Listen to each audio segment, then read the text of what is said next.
I've started writing a book. It's essentially an autobiography, with the primary focus being the 16 years I spent working as a paramedic, and of course all the crazy stuff I experienced during that time. Now, it's taken me several months just to complete the first chapter because my primary focus at the moment is the YouTube channel, getting my videos recorded and edited and that sort of thing. So I don't have a ton of extra time or mental energy left to put towards writing, but I am plugging away at that slowly.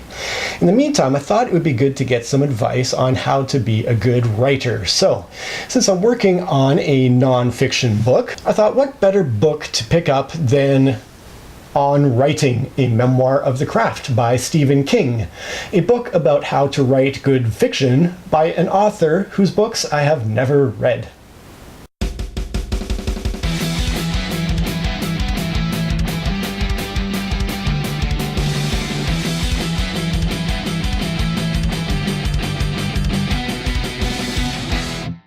Stephen King's advice on how to be a writer can be summed up in 2 sentences from page 164. If you want to be a writer, you must do 2 things above all others: read a lot and write a lot. There's no way around these 2 things that I'm aware of, no shortcuts. However, since you can't publish a book that has only 2 sentences in it, Stephen King decided to first include an autobiography of his own, talking about his early life and his start in getting into writing, which was quite interesting.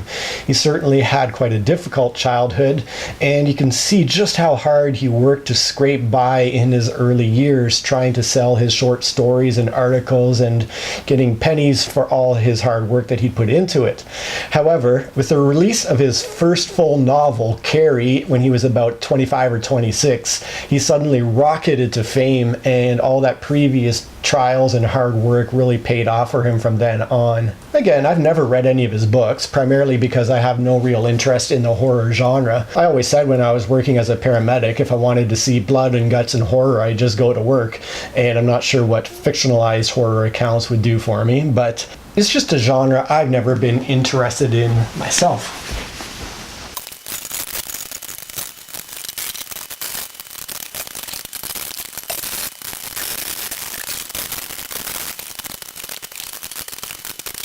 Early on in the book, Stephen tries to dispel the notion that great writing is born out of great inspiration. He has this to say: I don't want to speak too disparagingly of my generation. Actually, I do. We had a chance to change the world and opted for the home shopping network instead. But there was a view among the student writers I knew at that time that good writing came spontaneously, in an uprush of feeling that had to be caught at once. When you were building that all-important stairway to heaven, you couldn't just stand around with your hammer in your hand. Stephen's argument is that hard work is his muse. He says, I'll be as encouraging as possible because it's my nature and because I love this job. I want you to love it too. But if you don't want to work your ass off, you have no business trying to write well. Settle back into competency and be grateful you have even that much to fall back on. There is a muse, but he's not going to come fluttering down into your writing room and scatter creative fairy dust all over your typewriter or computer station. He lives in the ground. He's a basement guy. You have to descend to his level, and once you get down there, you have to furnish an apartment for him to live in. You have to do all the grunt labor, in other words, while the muse sits and smokes cigars and admires his bowling trophies and pretends to ignore you. Do you think this is fair? I think it's fair. He may not be much to look at, that muse guy, and he may not be much of a conversationalist. What I get out of mine is mostly surly grunts, unless he's on duty. But he's got the inspiration. It's right that you should do all the work and burn all the midnight oil, because the guy with the cigar and the little wings has got a bag of magic. There's stuff in there that can change your life. Believe me, I know.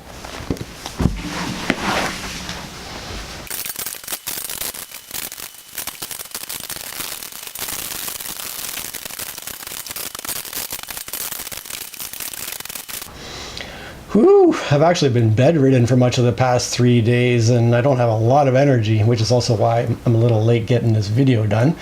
But anyways, Stephen now goes on to make a rather controversial statement about good writers. He says, I am approaching the heart of this book with 2 theses, both simple.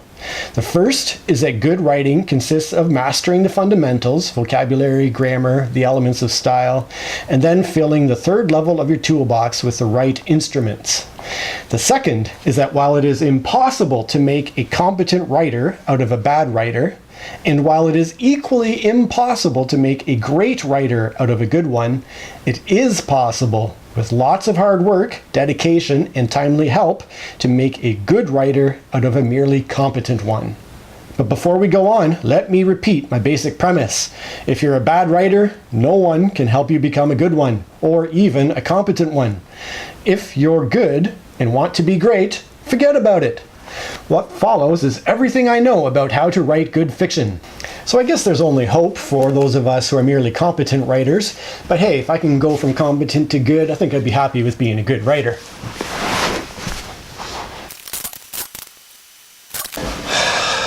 You know what I just did?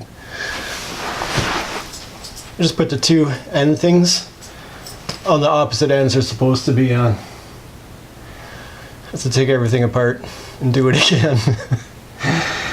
Oh my god. Took it all apart and realized, yeah, I actually had it correct the first time. So, I'm gonna put it all back together again. Ooh. I'm starting to think I made a mistake not remaining bedridden for the rest of this day. But I'm here for you, bringing you the quality content that you deserve. So, I'm back to where I'm supposed to be at here. And let's get back to talking about good writing and bad writing. So I already had made that controversial, actually I hadn't made it, Stephen King had made the controversial statement about turning less good writers into more good writers. And now he's going to talk about the root of bad writing. I'm convinced that fear is the root of most bad writing. If one is writing for one's own pleasure, that fear may be mild. Timidity is the word I've used here. If, however, one is working under deadline, a school paper, a newspaper article, the standard aptitude test writing sample, that fear may be intense. Dumbo got airborne with the help of a magic feather. You may feel the urge to grasp a passive verb or one of those nasty adverbs for the same reason. Just remember, before you do that, Dumbo didn't need the feather. The magic was in him. Good writing is often about letting go of fear and affectation. Affectation itself, beginning with the need to define some sorts of writing as good and other sorts as bad, is fearful behavior. Good writing is also about making good choices when it comes to picking the tools you plan to work with.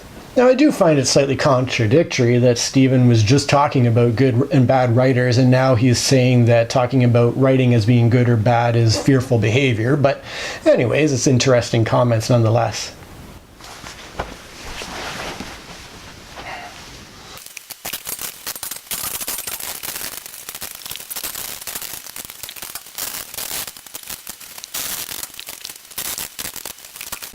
All that, and we haven't even started talking about how to write yet. You might have noticed with an earlier quote a mention of a toolbox, and that's because Stephen King relates a knowledge of grammar to a basic tool in the toolkit of being a good writer. He states, you'll also want grammar on the top shelf of your toolbox. And don't annoy me with your moans of exasperation or your cries that you don't understand grammar. You never did understand grammar. You flunked the whole semester in sophomore English. Writing is fun, but grammar sucks the big one. And truthfully, that's the level of moaning I immediately get to when he starts talking about grammar and starts mentioning books with titles like The Elements of Style. See, I don't know anything about grammar. I couldn't tell you a conjunction from a gerund, from a proposition, parts of speech. I just don't know really anything about that. What I do have in my own toolbox is a lifetime of being an avid reader of 4 solid decades of just devouring books of all sorts, fiction and nonfiction. And basically by reading, absorbing just how things are supposed to sound, even if I don't necessarily know the actual mechanics, the mathematics behind it. I do think that I write well because I've read so much and know how things are supposed to go when they're put together on paper. Plus, there's the whole natural evolution of language, which tends to leave in its trail of destruction old rules and words and ways of doing things, which I admit that I struggle with as an unrepentant pedant. I don't necessarily love that language evolves and changes because I do like to stick with how I think things are supposed to be. But yes, there is evolution that changes these rules. However, after all that, I was encouraged when Stephen King did have this to say about grammar. He says, relax, chill. We won't spend much time here because we don't need to. One either absorbs the grammatical principles of one's native language in conversation and in reading, or one does not. What sophomore English does, or tries to do, is little more than the naming of parts. So that was the bit where I feel like I have absorbed a lot of it with the reading I've done. He goes on to say, if you want to refurbish your grammar, go to your local used bookstore and find a copy of Warrener's English Grammar and Composition, the same book most of us took home and dutifully covered with brown paper shopping bags when we were sophomores and juniors in high school. You'll be relieved and delighted, I think, to find that almost all you need is summarized on the front and back end papers of the book. Now, one thing that Stephen King does hammer into the dust repeatedly and at length in his book is adverbs. He says, all I ask is that you do as well as you can. And remember that, while to write adverbs is human, to write he said or she said is divine.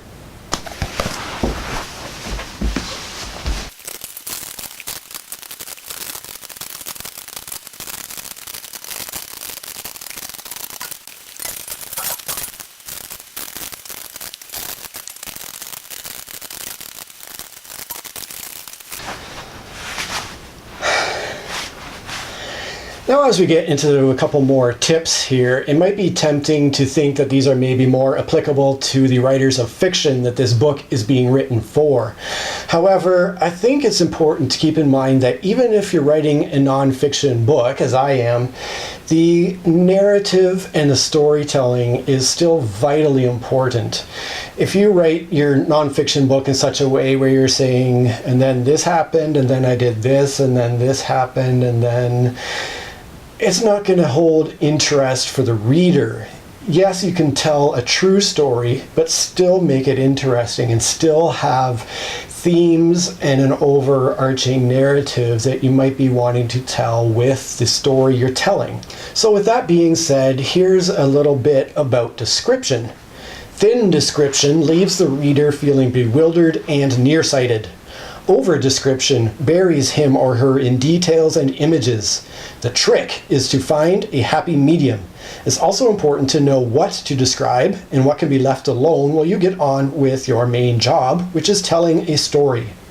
I'm not particularly keen on writing which exhaustively describes the physical characteristics of the people in the story and what they're wearing. I find wardrobe inventory particularly irritating. If I want to read descriptions of clothes, I can always get a J. Crew catalog. I can't remember many cases where I felt I had to describe what the people in a story of mine looked like.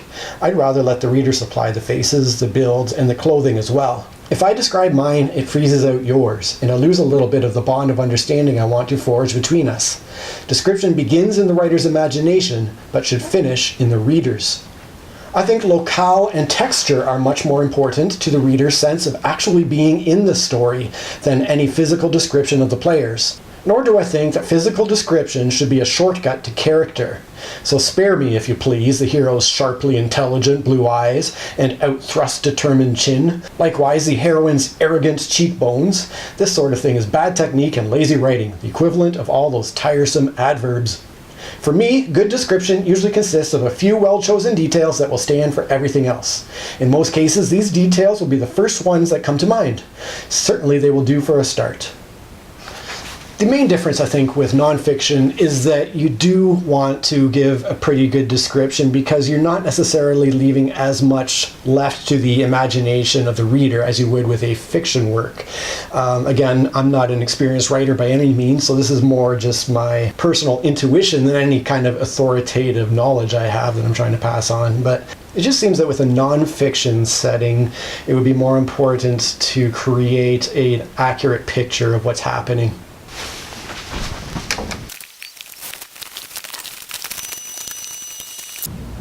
Now, writing a book is not like assembling a bed. It's not as if you write the last line and say, all done. But instead, you need to go all the way back to the very beginning again.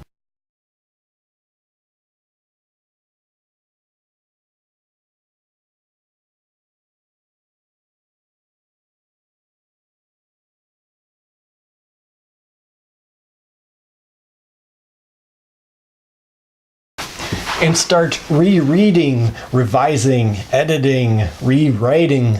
And that's where the real fun part of writing the book ends and the real work of being a writer begins. But anyways, it's during this process that the idea of theme comes into play for Stephen King. One thing that I was interested to learn as I read on writing is that Stephen King is not somebody who plots out his books. He doesn't create an outline or even an idea of a theme that he's trying to convey with the book. Rather, he is what they call in the industry a pantser, which means that he basically sits down with an interesting idea. He usually starts off with a what if question. What if such and such an interesting situation were to come up? And he'll take that and he'll just start writing. He'll fly by the seat of his pants and just write as he writes. The story will unfold, the characters will come into play, and eventually a interesting book will come to fruition.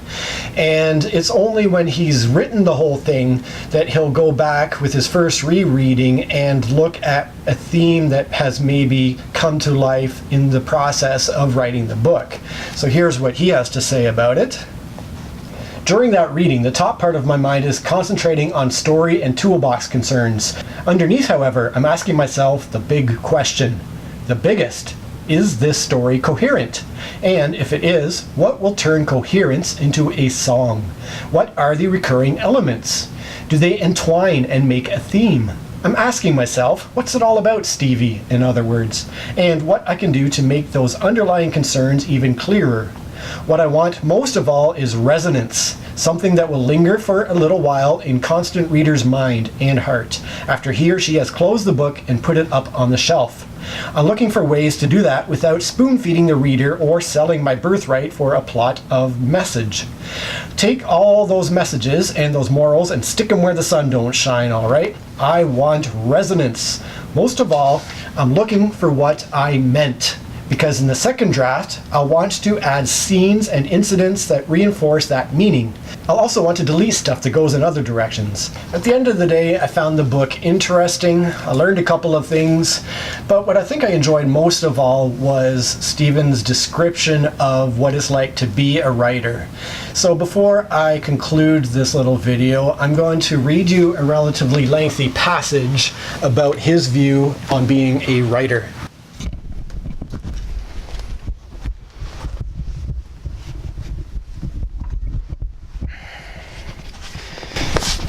This chapter is called What Writing Is, and it goes like this. Telepathy, of course. It's amusing when you stop to think about it. For years, people have argued about whether or not such a thing exists.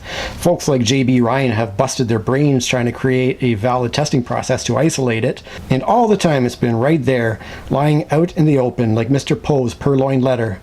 All the arts depend upon telepathy to some degree, but I believe that writing offers the purest distillation. Perhaps I'm prejudiced, but even if I am, we may as well stick with writing, since it's what we came here to think and talk about. My name is Stephen King. I'm writing the first draft of this book at my desk, the one under the eaves, on a snowy morning in December of 1997.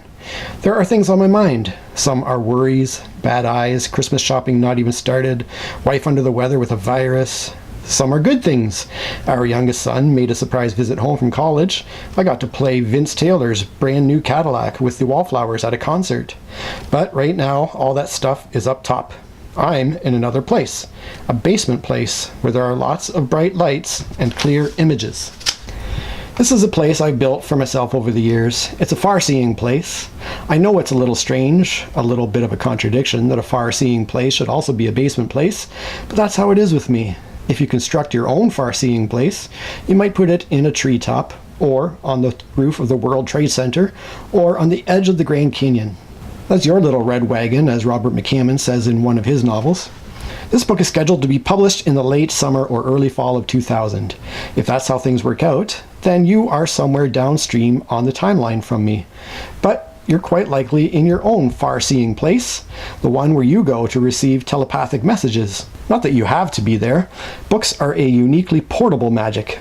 I usually listen to one in the car, always unabridged. I think abridged audiobooks are the pits, and carry another wherever I go. You just never know when you'll want an escape hatch. Mile-long lines at toll booth plazas, the 15 minutes you have to spend in the hall of some boring college building waiting for your advisor, who's got some yank off in there threatening to commit suicide because she is flunking custom furling 101 to come out so you can get his signature on a drop card, airport boarding lounges, laundromats on rainy afternoons, and the absolute worst, which is the doctor's office, when the guy is running late and you have to wait half an hour in order to have something sensitive mauled. At such times, I find a book vital. If I have to spend time in purgatory before going to one place or the other, I guess I'll be all right as long as there's a lending library. If there is, it's probably stocked with nothing but novels by Danielle Steele and chicken soup books. Haha, joke's on you, Stevie. So, I read where I can, but I have a favorite place, and probably you do too. A place where the light is good and the vibe is usually strong.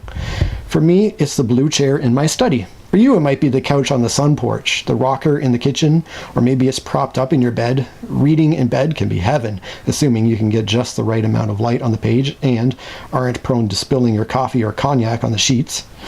So let's assume that you're in your favorite receiving place, just as I am in the place where I do my best transmitting.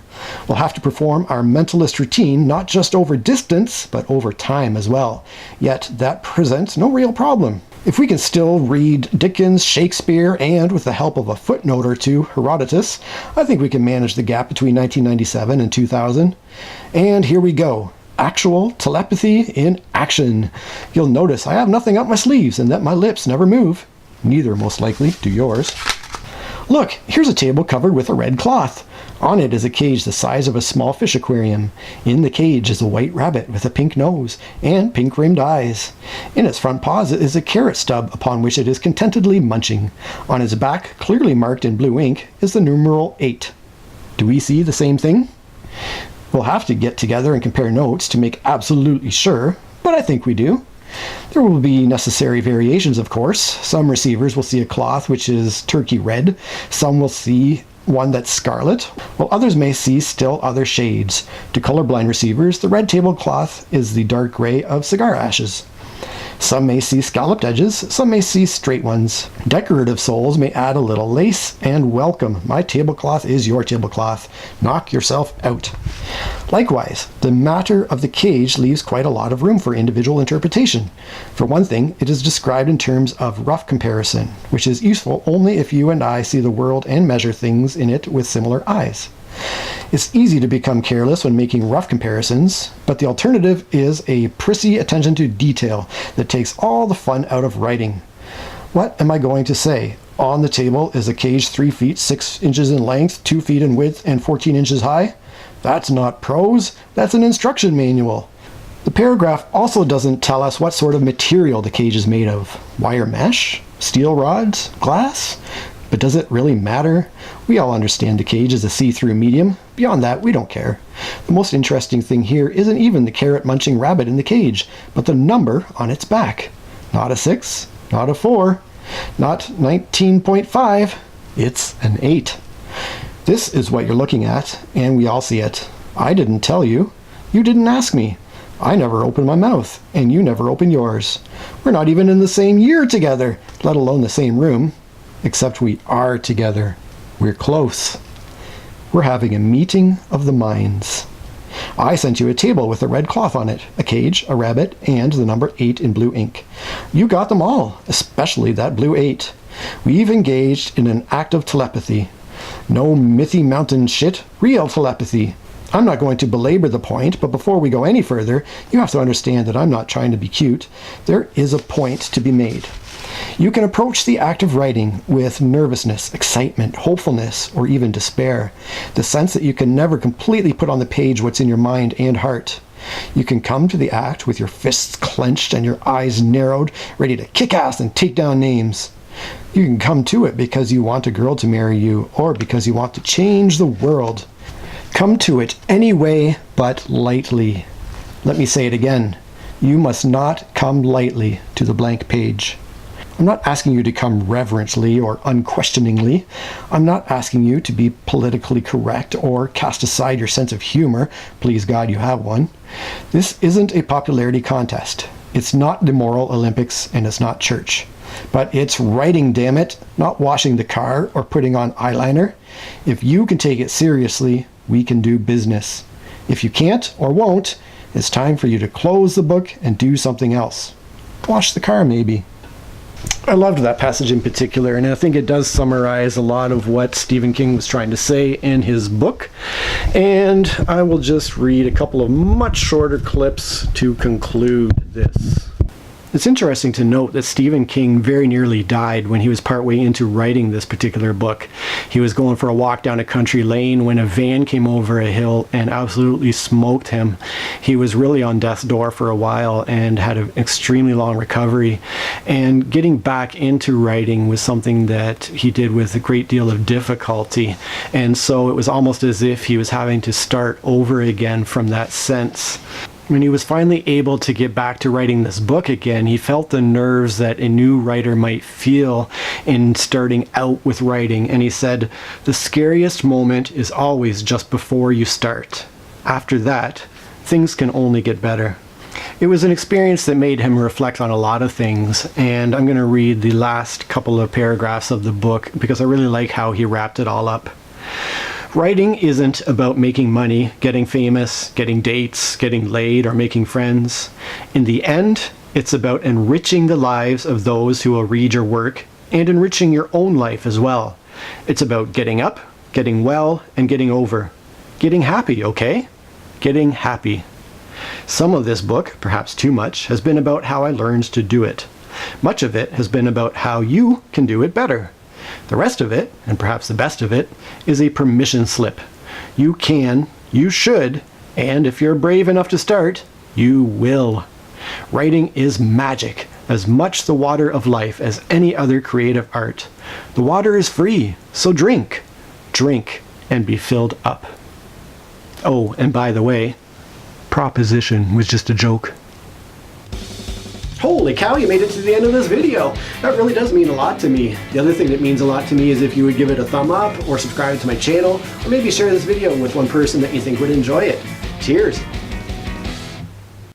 I've started writing a book. Now it's taken me it's just a genre I've never been interested in myself. When you were building that all-important stairway to heaven, you couldn't just you might have mentioned, as an unrepentant. Likewise, the heroine's arrogant, cheap personal intuition than any sort of authoritative learning that I'm trying to, and that's where the real fun of the process. And start rereading. Knocking out pronouns with unclear antecedents.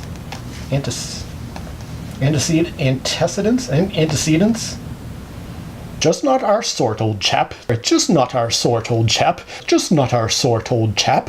I'm asking myself, what's it all about, Stevie? In other words, what I can do. I'm asking myself, what's it all about, Stevie? In other words, I'm asking myself, what's I'll also want to delete stuff that goes in other directions. Because she is flunking custom kermfurling. Because she is flunking custom kermfurling.